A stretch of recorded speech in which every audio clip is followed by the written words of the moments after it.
Hello बच्चों, कैसे हैं आप सब। आई होप आप सभी अच्छे होंगे। ठीक है, और आप सभी का मेरे छोटे से यूट्यूब चैनल केमिस्ट्री पाठशाला में हार्दिक स्वागत है। ठीक है, जैसा कि बच्चे हमारे chemistry class 11 chapter number 1 some basic concept of chemistry की सीरीज चल रही है, जिसमें हम पूरा कंप्लीट चैप्टर आपको कराएंगे। ठीक है, उसमें जो हमारा नेक्स्ट टॉपिक है वो है स्टोइचियोमेट्री एंड देयर कैलकुलेशन। ठीक है, स्टोइचियोमेट्री कैलकुलेशन बच्चों बहुत आसान टॉपिक है। ठीक है, जो स्टोइचियोमेट्री का जो मतलब होता है वो सिंपली ये कहता है कोई भी रिएक्टेंट और जो प्रोडक्ट में क्वांटिटेटिव रिलेशनशिप है उसकी जो एनालाइज करता है उसको हम बोलते हैं स्टोइचियोकेमिस्ट्री। जो आपका स्टोइचियोमेट्रिक कहने का मतलब है कोई भी रिएक्टेंट के और प्रोडक्ट के बीच में मैं कह दूं कि इसका अमाउंट इतना है तो इसका अमाउंट कितना होगा। ठीक है, या इसका अमाउंट इतना है, सम अमाउंट इसका है तो इसका अमाउंट कितना होगा। ठीक है, इनकी क्वांटिटेटिव, एक होता है क्वालिटी, एक होता है क्वांटिटी। क्वालिटी में बात की जाती है कि कितना क्वांटिटी, कितनी परसेंटेज इसकी क्वांटिटी प्योर है, इम्प्योर है। ठीक है, वो होती है क्वांटिटी। ठीक है, और क्वालिटेटिव होता है जिसमें आपको बताया जाए अमाउंट के बारे में बात हो रही है। यहाँ अमाउंट के बारे में बात हो रही है, मैं मास के बारे में बात कर रहा हूँ, मोल्स के बारे में बात कर सकता हूँ। ठीक है, ये कितने नंबर ऑफ मोल्स देगा, ये आपको कितने नंबर ऑफ मोल्स देगा, देन ठीक है कितने मोल ऑफ ग्राम। ठीक है, ग्राम की बात कर लूँ, यहाँ मैं वॉल्यूम की बात कर लूँ, नंबर ऑफ पार्टिकल्स की बात करूँ, मैं यहाँ क्वांटिटी की बात करूंगा। और इन दोनों के बीच में जो रिलेशनशिप होगी रिएक्टेंट एंड प्रोडक्ट के बीच के अंदर, वो आपकी स्टोइचियोकेमिस्ट्री ड्राइव करते हैं, एक्सप्रेस करते हैं। इसका काम यही है कि इन दो के बीच में क्वालिटेटिव एनालिसिस करना और आपको बताना कि आप कितना रिएजेंट लेते हो तो प्रोडक्ट कितना बनेगा, और आप कितना प्रोडक्ट लेते हो तो रिएजेंट इतना बनेगा। ठीक है, ये मोल्स में भी हो सकता है, ये नंबर ऑफ पार्टिकल्स में भी हो सकता है, मास में भी हो सकता है। ठीक है, बट इस तरह के क्वेश्चंस को करने का सबसे आसान तरीका ये है। ठीक है, इन केस आपके पास आते हैं ऐसे क्वेश्चन, तो आपको सबसे पहले क्या करना है, उस क्वेश्चन में आपको एक केमिकल रिएक्शन बनानी है। समटाइम्स क्या होता है, डायरेक्ट केमिकल रिएक्शन लिखी होती है, और कई क्वेश्चनों में क्या होता है वो वर्ड की फॉर्म में दी होती है। तो कई बार केमिकल रिएक्शन हाफ दी होती है और आपको कंप्लीट लिखनी होती है। तो आपको कंप्लीट रिएक्शन कैसे आएगी, थोड़ी प्रैक्टिस से आएगी। ठीक है, या मैक्सिमम केस में तो वैसे पूरी क्वेश्चन में दे दी जाती है केमिकल रिएक्शन। ठीक है, आपको उसको वर्ड फॉर्म में लिखना होता है। ठीक है, सबसे पहले तो आपको यहाँ केमिकल रिएक्शन क्या करनी है, लिखनी है। ठीक है, रिएक्शन से निकाल के देन बैलेंस करना है। ठीक है, थर्ड डेटा है, मैं कहता हूं कि मोल निकालो। उसके बाद आप क्या निकालो, मोल फाइंड आउट करो। क्योंकि मैंने तब आपको मोल कॉन्सेप्ट बताया था, तो मैंने कहा था मोल क्या होता है, एक सेंटर पॉइंट होता है, इससे आप कहीं भी मूव कर सकते हो। तो आप पहले ही मोल निकाल लोगे, खुद से मोल निकाल लोगे तो आपके पास होगा, आपको जो पूछा गया आप आराम से निकाल सकते हो। ठीक है, आप डायरेक्ट भी निकाल सकते हो उसके बाद, बट मेरे कहने का मतलब है आप मोल निकालो, उससे आप बहुत सारी चीजें निकाल सकते हो क्वेश्चन के अंदर जो पूछी गई है या नहीं भी पूछी गई है। ठीक है, आप बहुत सारी चीजें बता सकते हो। चलो एक क्वेश्चन के थ्रू उसको समझते हैं। ठीक है, एक एग्जांपल के थ्रू मैं बताता हूं। जनरल मैंने क्या बोला, एक रिएक्टेंट टू प्रोडक्ट के बीच में जो क्वांटिटेटिव, ठीक है, रिलेशनशिप को जो एक्सप्रेस करता है वो आपका स्टोइचियोमेट्री कोफिशिएंट्स होंगे। ठीक है, कोफिशिएंट्स के बारे में बात करेंगे, स्टोइचियोमेट्री कोफिशिएंट्स क्या होते हैं। ठीक है, ये होता है सारा स्टोइचियोमेट्री कैलकुलेशंस होंगी सारी इसके अंदर। ठीक है, देखिए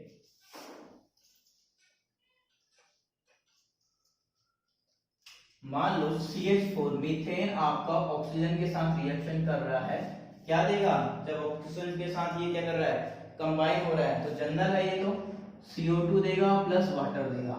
ठीक है, सबसे पहले आपने क्या लिखी, केमिकल रिएक्शन लिखी, देन इसको बैलेंस करना है। यहाँ कार्बन 1 है, यहाँ कार्बन 1 है, यहाँ ऑक्सीजन 2 है, यहाँ आपके ऑक्सीजन 3 है। तो आप क्या कर सकते हो, यहाँ से 2 से मल्टीप्लाई कर दो सर, यहाँ भी आपके, और यहाँ भी सर 2 से मल्टीप्लाई कर दो। ठीक है, अब आपके पास हाइड्रोजन यहाँ क्या हो गए, 4 हो गए, कार्बन 1 ही है, ऑक्सीजन 4 हो गए, यहाँ भी आपके 4 हो गए, सारी चीज बैलेंस होगी आपके पास। ठीक है, बहुत आराम से आपने बैलेंस कर ली, सेकंड पार्ट पे लिख लिया। ठीक है, अब स्टोइचियोमेट्री का एक्चुअल एक जो मैं मतलब बता रहा था, एक तो रिलेशनशिप बताता है, देखो किस तरह से रिलेशनशिप बताता है वो भी देखो। क्वेश्चन करूंगा तो मैं मोल भी निकाल लेता है इनके। ठीक है, इसके आगे कुछ नहीं लिखा, इसके आगे 2 लिखा है, इसके आगे कुछ नहीं लिखा तो 1 है, यहाँ 2 लिखा हुआ है पहले से। ठीक है, इसका मतलब क्या हुआ बेटा, अब कह सकते हो डायरेक्टली कि यहाँ 1 है तो ये 1 मोल, ठीक है, मीथेन होगा, तो ये जब 2 मोल ऑफ ऑक्सीजन से रिएक्ट करेगा देन ये 1 मोल CO2 बनाएगा, देन 2 मोल वाटर बनाएगा, ऐसे कह सकते हो। ठीक है, ये भी आपका क्या है, क्वांटिटी बता रहा है केमिकल रिएक्शन को देख के आपके, आप इसकी फॉर्म में भी लिख सकते हो, मोल्स की फॉर्म में लिख सकते हो। ठीक है, या ग्राम मास की टर्म में लिख सकते हो। कार्बन का मास कितना होता है 12 प्लस 4, तो मैं कह सकता हूं कि सर 16 ग्राम। जब मीथेन ये कितना होता है इसका 16, 3 2 32, 32 इंटू 2 आपका 2 इंटू 32, तो ये हो जाएगा 64 ग्राम। ठीक है, और यहाँ कार्बन कितना होता है 12 होता है प्लस 32 है, तो ये कितना हो जाएगा 44 ग्राम। और वाटर कितना होता है आपका 2 इंटू 18 होता है, तो ये 36 ग्राम। अब मास भी कैलकुलेट करोगे तो सेम मास आएगा। तो कहने का मतलब है 16 ग्राम मीथेन होगा और 64 ग्राम आपका O2 होगा। कहने का मतलब 64 ग्राम आपका O2 होगा और 16 ग्राम आपका मीथेन होगा और 44 ग्राम CO2 तभी बनेगा और 36 ग्राम आपका वाटर बनेगा। ठीक है, आपने यहाँ मोल्स की टर्म में लिख लिया, ग्राम की टर्म में लिख लिया। ठीक है, आप मॉलिक्यूल्स की टर्म में भी लिख सकते हो उसको कि सर यहाँ 1 मॉलिक्यूल्स होने चाहिए मीथेन के, ये 2 मॉलिक्यूल्स ऑफ O2 से रिएक्ट करेगा, देन 1 मॉलिक्यूल्स ऑफ CO2 की रिक्वायरमेंट होगी और 2 मॉलिक्यूल्स वाटर बनेगा। ठीक है, यहाँ आप इस तरीके से मॉलिक्यूल्स के फॉर्म में भी लिख सकते हो उसको। ठीक है, आप चाहो तो उसको वॉल्यूम के फॉर्म में भी लिख सकते हो। वॉल्यूम के फॉर्म में क्या होगा, मैंने आपको बताया था जो स्टैंडर्ड होता है मोल कॉन्सेप्ट में, जो STP पे होता है वो 22.4 लीटर होता है, तो यहाँ 1 है, दैट्स मीन ये क्या होगा, ये 22.4 लीटर तब मीथेन होगा। कंटेनर में कह सकते हो तब आप 22.4 लीटर मीथेन ले रहे हो, तो यहाँ आपको 2 इंटू 22.4 लीटर आपको O2 की रिक्वायरमेंट पड़ेगी और वहां तब आपका प्रोडक्ट क्या बनेगा, आपका 22 लीटर CO2 बनेगा और आपका 2 इंटू 22.4 लीटर वाटर बनेगा। देखो बेटा, ये इसका मतलब बहुत ज्यादा इंपॉर्टेंट है, आपने हर बार देखा, मैंने हर बार इसको यूज करा, हर जगह पूरा यूज करा। ठीक है, तो बेटा ये जो लिखे होते हैं ना किसी भी केमिकल रिएक्शन के आगे, जो बैलेंसिंग के आगे आप लिखते हो, बैलेंस करने के लिए नंबर लिखते हो, इसी को हम बोलते हैं स्टोइचियोमेट्रिक कोएफिशिएंट। इसी को हम क्या बोलते हैं बच्चों, स्टोइचियोमेट्रिक कोएफिशिएंट। ठीक है, ये बहुत इंपॉर्टेंट है, आपको पता होना चाहिए स्टोइचियोमेट्रिक कोएफिशिएंट क्या होता है। कोई भी केमिकल रिएक्शन को आप बैलेंस करने के लिए उसके आगे जो नंबर लिखते हो उसी नंबर को हम स्टोइचियोमेट्रिक कोएफिशिएंट कहते हैं। ठीक है, इस तरीके से आप किसी भी केमिकल रिएक्शन के बारे में बैलेंस करके आप बता सकते हो डायरेक्टली, बिना क्वेश्चन को करे। आपके पास केमिकल रिएक्शन आती है, ठीक है, आपने बैलेंस करा तो आपको इतनी सारी चीजें ऑटोमेटिकली पता चल जाती हैं, आपको अपने आप पता चल जाता है कि ये सारी चीजें क्वेश्चन में आपको बताई ही हैं। ये आप स्टैंडर्ड मान के चलना, स्टैंडर्ड का मतलब क्वेश्चन आपको ये बोलेगा तो आप ये समझ जाना, ये खुद से समझना पड़ेगा, क्वेश्चन में बोला नहीं जाएगा, आपको समझना पड़ेगा कि इस क्वेश्चन में ये बताया गया आपको। ठीक है, ये स्टोइचियोमेट्री यही है आपका, और इसके बेस में क्वेश्चन कराऊंगा, आपको तब समझ आएगा कि किस तरीके से मैं इसको यूज करूंगा, तभी आपको पता चलेगा कि कैसे करेंगे क्वेश्चन। चलिए क्वेश्चन की तरफ देखते हैं, आइए क्वेश्चन देखते हैं किस तरह से इसको करेंगे क्वेश्चन को। क्वेश्चन में देखो क्या कह रहा है, how many grams of oxygen is required to completely react with 0.200 gram. हमें इससे मतलब है बेटा, ठीक है, 0.200 gram of hydrogen to yield water. कहने का मतलब है ये how many gram of oxygen is required to complete react with hydrogen. कहने का मतलब है ये ऑक्सीजन की बात कर रहा है जब ये हाइड्रोजन के साथ रिएक्ट करता है टू यील्ड वाटर। पहले मैंने केमिकल रिएक्शन निकाली टूट के कि कौन सी केमिकल रिएक्शन होगी, क्वेश्चन में बोल रहा है, मैंने उसको लिखा। उसके बाद मेरा दूसरा काम था, मैंने कहा था बैलेंसिंग करनी है आपको यहाँ, तो बैलेंसिंग तो हमने सीखी हुई है, यहाँ ऑक्सीजन 2 है, यहाँ 1 है, तो 2 से मल्टीप्लाई कर दो, तो यहाँ हाइड्रोजन भी यहाँ पे 2 से मल्टीप्लाई होगा, ये 2 और ये 2 और इसके आगे 1, ये क्या होंगे, सारे स्टोइचियोमेट्रिक कोएफिशिएंट्स होंगे।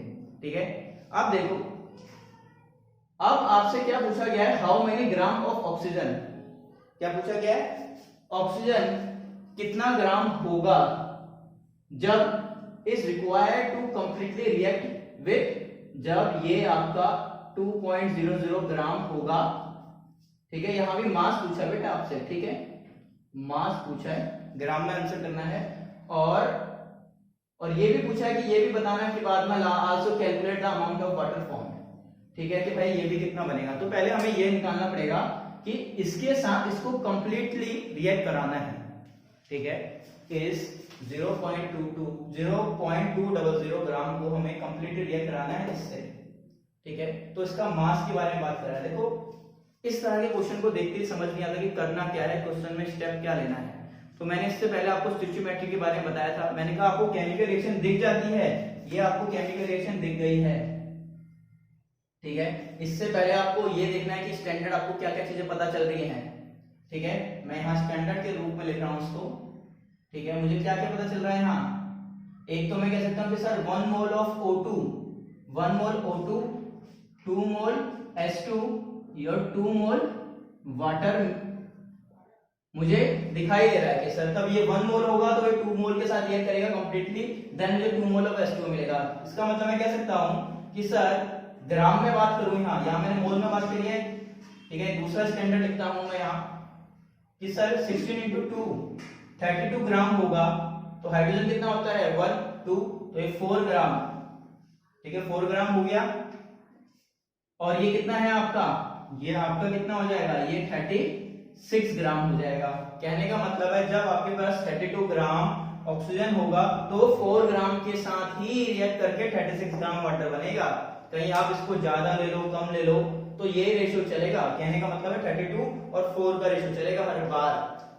ठीक है, ये रेशियो चलेगा। आपको पता चल गया क्वेश्चन में कि सर 32 ग्राम ऑफ ऑक्सीजन, ठीक है, रिएक्ट किससे करता है सर 4 ग्राम ऑफ किससे, हाइड्रोजन से। ठीक है, और क्वेश्चन में आपको क्या दिया है, इसकी वैल्यू दी है, इसकी वैल्यू दी है।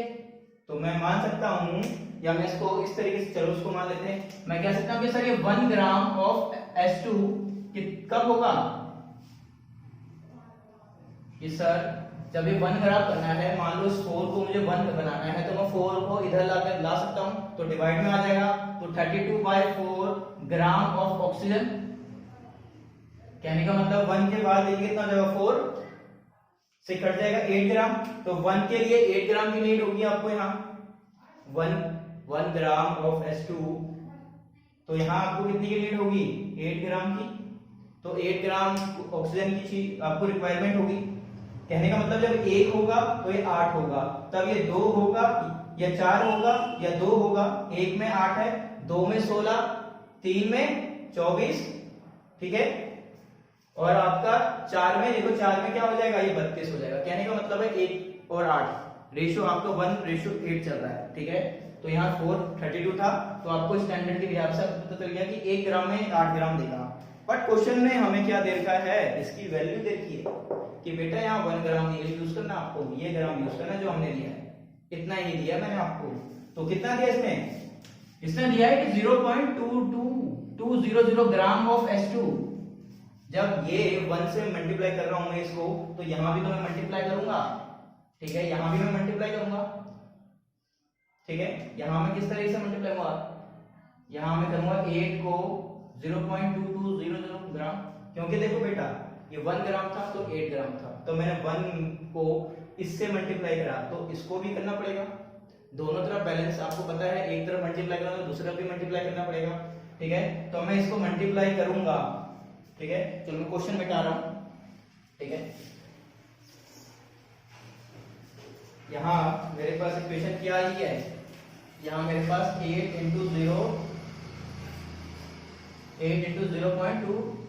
0.200 gram of oxygen O2, 0.22 gram of hydrogen.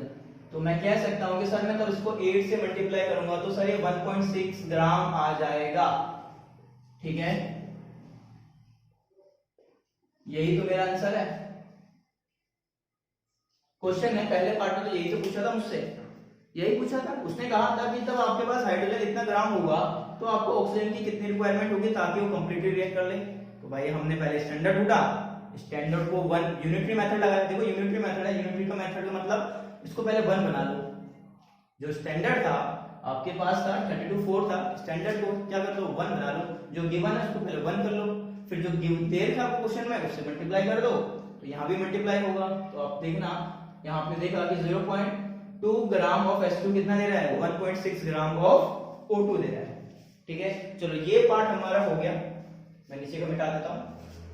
I hope आपको समझ आ रहा होगा। नहीं आ रहा होगा तो आप कमेंट में कर लिख सकते हो कि सर यहाँ डाउट है, तो मैं आपको वहीं समझा दूंगा। इनकेस आपको ज्यादा डाउट आता है तो मैं नेक्स्ट वीडियो में आपके सारे डाउट्स लेके आपको करा दूंगा क्वेश्चंस और।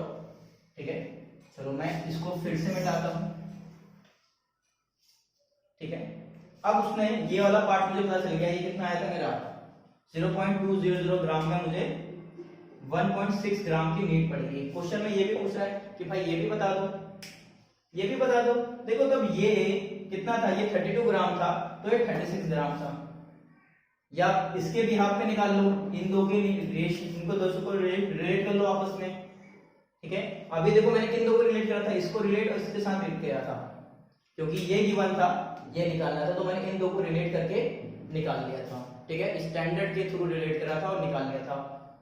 अब मुझे ये निकालना है, अब मुझे दोनों वैल्यू पता है, तो मैं इसको इसके साथ रिलेट कर सकता हूँ और इसके साथ भी रिलेट कर सकता हूँ। किसी से भी रिलेट कर लो, आंसर सेम आएगा दोनों के केस में।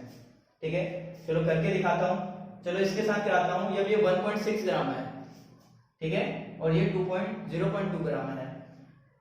यहाँ चलो देखो 32 ग्राम ऑफ ऑक्सीजन को कितनी की रिक्वायरमेंट पड़ रही है, 36 ग्राम ऑफ वाटर मिलेगा आपको। ठीक है, इसको मैं 1 ग्राम कर लेता हूं, तो 1 ग्राम ऑफ O2 को कितनी की रिक्वायरमेंट है, 36/32 ग्राम ऑफ वाटर की रिक्वायरमेंट है। वही यूनिटरी मेथड, इसको मैंने 1 ग्राम कर दिया क्योंकि ये गिवन है। और क्वेश्चन में हमें कितना पता चल गया, अब ये कितना है, ये सर 1.6 ग्राम है ऑफ O2, तो सर ये भी तो 1.6 से मल्टीप्लाई होगा। ठीक है, तब आप इसको कैलकुलेट करोगे, कैलकुलेशन ऊपर कर देता हूं मैं। ठीक है, जब ये आपके पास 1.6 ग्राम ऑफ O2 है, तो ये 1.6 इंटू 36/32 ग्राम ऑफ वाटर। ठीक है, अब देखो पॉइंट हटाओगे तो 0 आएगा, 16 2 32, यहाँ 2 के टेबल से कट जाएगा तो कितना आ जाएगा 18। तो आपको साफ साफ दिख रहा है सर 1.8 ग्राम ऑफ वाटर की आपको जरूरत पड़ेगी, या 1.8 ग्राम वाटर बनेगा प्रोडक्ट के रूप में।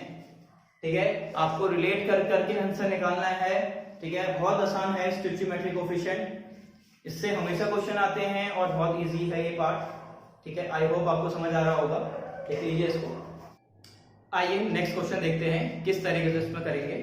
ठीक है, जो नेक्स्ट क्वेश्चन है बेटा एनसीईआरटी का है, कई बार आ चुका है एग्जाम में, सीबीएसई के बच्चों के हमेशा आता है क्वेश्चन ये, और बच्चों से होता नहीं है, बच्चों को समझ ही नहीं आता कि इसमें पूछा क्या गया है, कर दिया क्या गया है, कैसे करना है। बड़ा सिंपल है, मेरा एक ही मंत्र है आपके लिए, सबसे पहले केमिकल रिएक्शन लिखो, बैलेंस करो, देन जो उस केमिकल रिएक्शन से आपको पता चल रहा है उसको अपने साइड में लिख लो। ठीक है, वो सारे आपकी स्टैंडर्ड है, मोल के ड्रम में लिख लो, ग्राम के ड्रम में लिख लो, लीटर के ड्रम में लिख लो, इनके हिसाब से लीटर से क्वेश्चन पूछा जाता है। ठीक है, तीनों ड्रम में आप क्वेश्चन को लिख लो। चलो देखते हैं, ये आपके पास क्वेश्चन है। देखो, calculate the amount of carbon dioxide, carbon dioxide के बारे में पूछ रहे हैं, that would be produce when 1 mole of carbon is burn in air. इसने कहा कि तब एक कार्बन बर्न हो रहा है एयर में। बेटा जब भी बर्निंग की बात आती है और एयर में, एयर का मतलब क्या है, O2 की प्रेजेंस में। ठीक है, इसका मतलब आप उसको O2 की प्रेजेंस में बर्न कर रहे हो, किसको, कार्बन को। तो कौन सी केमिकल रिएक्शन है ये, C+O2, कार्बन को आप बर्न कर रहे हो, किसकी प्रेजेंस में, एयर है ये एयर है, तो क्या बनेगा, CO2 बनेगा। और आपसे calculate the amount of CO2, इसी के बारे में पूछ रहा है भाई, इसी के बारे में पूछ रहा है। तो देखते हैं दिया गिवन क्या इसमें दे रखा है आपको। इसने कह रहा है कि 1 mole of carbon is burned in air. अच्छा, इससे पहले बैलेंस कर लेते हैं, बैलेंस पहले से ही है। ठीक है, बैलेंस पहले से ही है, और हमें स्टैंडर्ड में लिख देता हूं कि यहाँ 1 मोल है, कि सर यहाँ भी 1 मोल है, सर यहाँ भी 1 मोल है। दैट्स मीन कि sir 1 mole of carbon react with 1 mole of O2 gives 1 mole of CO2। ठीक है, ये हमारा स्टैंडर्ड है, ये हमारा स्टैंडर्ड है जो हमें क्वेश्चन बता रहा है। जो हमें क्या बता रहा है, क्वेश्चन खुद से बता रहा है कि ये सारी चीजें आपको गिवन है। अब क्वेश्चन ने जो पूछा उसको निकालते हैं। इसने कहा कि 1 mole of carbon is burned in air. कह रहा है कि तब 1 मोल कार्बन बर्न हो रहा है तो कितना CO2 देगा, अमाउंट बताना। अमाउंट का मतलब मास की बात कर रहा है, अमाउंट का मतलब मास की बात कर रहा है, ठीक है। पहले क्वेश्चन में आपसे, इस क्वेश्चन में आपसे मास पूछ रहा है, मास पूछ रहा है। ये तो साफ साफ दिखा रहा है, तो सर 1 मोल तब C है, कार्बन है तो 1 मोल ऑफ इट कार्बन, ये आपका 1 मोल क्या देगा, 1 ही मोल CO2 दे रहा है, तो स्टैंडर्ड पता ही है हमें। तो मैं लिख सकता हूं कि sir 1 mole of carbon gives 1 mole of CO2। मास पूछ रहा है तो CO2 का मास निकाल सकते हो डायरेक्टली भाई। यहाँ कार्बन का मास कितना होता है 12 और यहाँ 16 इंटू 2 तो 32 प्लस 12 तो सर 44 ग्राम। पहले का आंसर खत्म, कुछ भी नहीं था, पहले का आंसर खत्म। क्वेश्चन में इसने इसका अमाउंट पूछा था, 1 मोल दे रखा था। क्वेश्चन में इसको हेर फेर करके कुछ दूसरा मोल देता तो हमें सोचना पड़ता। यहाँ तो डायरेक्ट दिख ही रहा था, स्टैंडर्ड में 1 मोल तब ये होता है तो 1 मोल ही बनेगा। 1 मोल का मतलब उसको मास में चेंज कर दिया मैंने, सिंपल ही। पहला क्वेश्चन आसान था, ठीक है। चलो सेकंड क्वेश्चन देखते हैं। कह रहा है 1 mole of carbon is burned in 16 gram of dioxygen. इसने कहा है कि भाई ये तो 1 मोल है और ये किसके साथ रिएक्ट कर रहा है, ये 16 ग्राम ऑफ डाइऑक्साइड के साथ रिएक्ट कर रहा है। इसका मतलब ये, इसने पहले चलो इसका मास का भी स्टैंडर्ड लिख देता हूं कि भाई इसका मतलब क्या है। कार्बन का मतलब 12 ग्राम होगा तो ये 32 ग्राम होगा और ये कितना देगा 44 ग्राम देगा। ये स्टैंडर्ड है, ये इससे पता चला केमिकल रिएक्शन से। बट क्वेश्चन ने इस बार क्या बोला है कि ये तो 1 मोल ही है, इसका मतलब 12 ग्राम ही है। 1 मोल का मतलब 12 ग्राम ही है और कितने, कि सर 16 ग्राम से रिएक्ट कर रहा है। सर ये तो 32 था, सर ये तो 1 मोल और 1 मोल बन रहा था। तो इसका मतलब क्वेश्चन ने इस बार आपको क्या किया है, चलो ये वाला मिटा देता हूं फर्स्ट, ठीक है।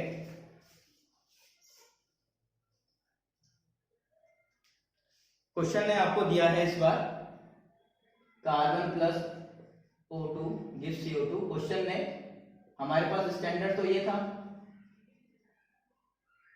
ठीक है, और इसका मतलब 12 ग्राम, ये 32 ग्राम, ये 44 ग्राम, ये हमारे स्टैंडर्ड थे। ये क्वेश्चन से मुझे पता चला, ये मुझे क्वेश्चन से पता चला था। बट क्वेश्चन में आप मुझसे क्या पूछ रहा है, ये मेरा स्टैंडर्ड था।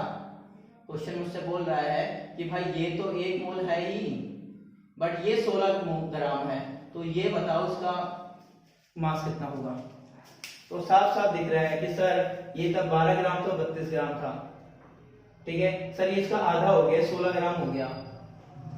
ये क्या हो गया सर, ये आधा हो गया, तो इसका मतलब सर ये भी इससे आधे से रिएक्ट करेगा, ठीक है। ये भी सर तब ये 32 ग्राम था तो ये 12 ग्राम से रिएक्ट कर रहा था। अब ये 16 ग्राम हो गया आधे, तो ये भी इसके आधे से रिएक्ट करेगा। बात आ रही समझ, बेशक इसमें एक्स्ट्रा है। अब मैं इसको इस तरीके से बता रहा हूं, इसका मतलब ये आधा हो गया मगर ये पूरा है। ये कंप्लीट क्या है 12 ग्राम है बट ये 16 ग्राम हो गया। मैं यहाँ इसको लिखूं तो 12 ग्राम और 16 ग्राम का रिलेशन अब बन रहा है। क्वेश्चन में ये दिया है हमें, ठीक है। तो कह रहा है इसको बताओ, तो भाई तब ये 12 था तो 32 से रिएक्ट करके 44 दे रहा था, 44 दे रहा था 32 से रिएक्ट करके। इन केस ये तो कंप्लीट है और ये आधा है, तो भाई ये आधा ही तो रिएक्ट करेगा इससे, तो उसका मतलब 6 ग्राम से ही रिएक्ट करेगा। तब ये 16 ग्राम से 6 ग्राम से ही रिएक्ट करेगा, इसका मतलब तो कितना देगा, ये 32 ग्राम देगा। कितना देगा, ये 32 ग्राम देगा, ठीक है। अच्छा 32 नहीं बेटा 16 प्लस 6, इसके 6 ग्राम से रिएक्ट करेगा आधे से, क्योंकि तब ये इसका आधा है तो इसके आधे से रिएक्ट करेगा तो 22 ग्राम होगा, 32 नहीं, कैलकुलेशन मिस्टेक। ये तो मैंने आपको डायरेक्टली करा दिया, बट आपको एग्जाम में ऐसे नहीं लिखना, आपको थोड़ा प्रॉपर से लिखना है। तो प्रॉपर से कैसे लिखोगे, मैं प्रॉपर बता देता हूं कि आपको प्रॉपर किस तरीके से लिखना है। ये आप एमसीक्यू में लगा सकते हो इस तरीके को। अब एमसीक्यू डायरेक्ट कैसे करोगे, यहां आप इस तरह से लिखोगे कि 16 ग्राम ऑफ O2, ठीक है, या आप लिख सकते हो कि स्टैंडर्ड लिखो कि 32 gram of O2 gives 44 gram of CO2 in case, ठीक है। ये 16 ग्राम है तो उसको मैं पहले 1 ग्राम कर लूं, 1 gram of O2 that means 44 by 32 gram of CO2, ठीक है। देन ये कितना गिवन था आपको क्वेश्चन में, एज पर क्वेश्चन ये 16 ग्राम था ऑफ O2 दैट्स मीन ये भी 16 होगा, 44 डिवाइडेड बाय 32, ये 2 जा कट गया, ये आपका 22 ग्राम ऑफ CO2। यहाँ से आपके पास सीधा 22 ग्राम आ रहा है CO2।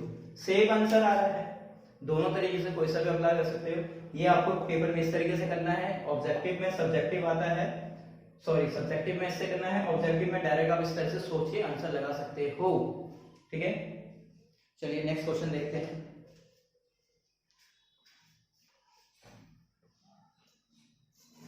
नेक्स्ट क्वेश्चन कह रहा है कि 2 mole of carbon is burned in 16 gram of dioxide. Dioxide का मतलब O2 की बात कर रहा है। डाइऑक्साइड कह रहा है कि ये 2 मोल ऑफ, इसमें स्टैंडर्ड वापस लिख देते हो। बार बार मैं केमिकल रिएक्शन स्टैंडर्ड इसलिए लिख रहा हूं ताकि आपको समझ आए। ठीक है, आपको भी इसी तरह से शुरुआत में करना है। जब आप शुरुआत में पढ़ रहे हो, पहले 10th से 11th में आए हो, क्वेश्चन को अटेम्प्ट करने की कोशिश कर रहे हो, तो हर बार कोशिश करो कि बार बार लिखो इस तरीके से। ठीक है, इस तरीके से लिखो बार बार। और जैसे क्वेश्चन ने लिखा है आपको अब मेरे ख्याल से स्टैंडर्ड मतलब समझ आ गया होगा, स्टोइचियोमेट्री का मतलब क्या है। तो अब क्या लिखो, यहाँ 2 मोल गिवन है, तो उसका क्वेश्चन का मतलब क्या है। यहाँ क्वेश्चन ने आपको 2 मोल देखा है, इसको इज बर्न्ड इन 16 ग्राम, और यहाँ क्या देखा है 16 ग्राम देखा है। फिर से वही वाली बात करके इसने ये कितना है इसका मास बताओ भाई। जब ये 16 ग्राम होगा तो भाई ये 22 ही ग्राम से रिएक्ट करेगा। ठीक है, कंडीशन आप ये 1 मोल दे लो, 2 मोल दे लो, तो पड़ा रहेगा। ये क्या रहेगा, पड़ा रहेगा, बचा रहेगा रिएक्शन के अंदर, क्योंकि ये ज्यादा है। ठीक है, कोई कम चीज, दोनों मिलके एक चीज दे रहे थे, तो ये कम है तो कम से रिएक्ट करेगा। ऐसा तो नहीं कि सबसे रिएक्ट कर लेगा, एक रेशियो होता है। ठीक है, रेशियो होता है, हमने बात करी थी कांस्टेंट प्रोपोर्शन में। ठीक है, फिक्स्ड प्रोपोर्शन में भी बात करी थी, सेकंड लॉ बात करी तो मैंने सेकंड लॉ पढ़ाई थी, तो यही थी, एक रेशियो होता है, फिक्स्ड होता है वो हमेशा। ठीक है, जो इनका रेशियो था वो क्या था, रेशियो तो आपका स्टैंडर्ड 12:32 का था। ठीक है, बट यहाँ आपका कितना देखा, 2 मोल का मतलब कितना हो गया, ये 24 ग्राम देखा है आपको। ठीक है, तो 24 से तो रिएक्ट नहीं करेगा था, 32 12 से करता था, तो 16 इसके 6 से ही करेगा। सेम यही वाला आप सेम ऐसे कर सकते हो, सेम टू सेम ऐसे लिख सकते हो। इसके केस में भी क्या होगा, ये 16 है, आधा है तो ये भी आधा होगा। स्टैंडर्ड के हिसाब से स्टैंडर्ड 1 मोल था तो 12 ग्राम था, तो 16 आपका 6 ग्राम हो जाएगा। तो यहाँ 16 प्लस 6 तो ये 22 ग्राम आएगा। यहाँ सेम जैसे हमने पिछले क्वेश्चन में करा था, सेम वैसे ही करा है मैंने यहाँ, पर यहाँ फालतू में ज्यादा देखा। ये पड़ा रहेगा आपके यहाँ प्रोडक्ट में, तब केमिकल रिएक्शन बन जाएगी तो ये पड़ा रहेगा एक्स्ट्रा। ठीक है, जैसे कि यहाँ हाफ मोल बचा रह रहा था क्योंकि आधा मोल से रिएक्ट कर रहा था, क्योंकि आधा हो गया था तो ये भी आधा उससे रिएक्ट करेगा। इसके केस में ये फिर से आधा हो गया तो उसके आधे से ही रिएक्ट करेगा।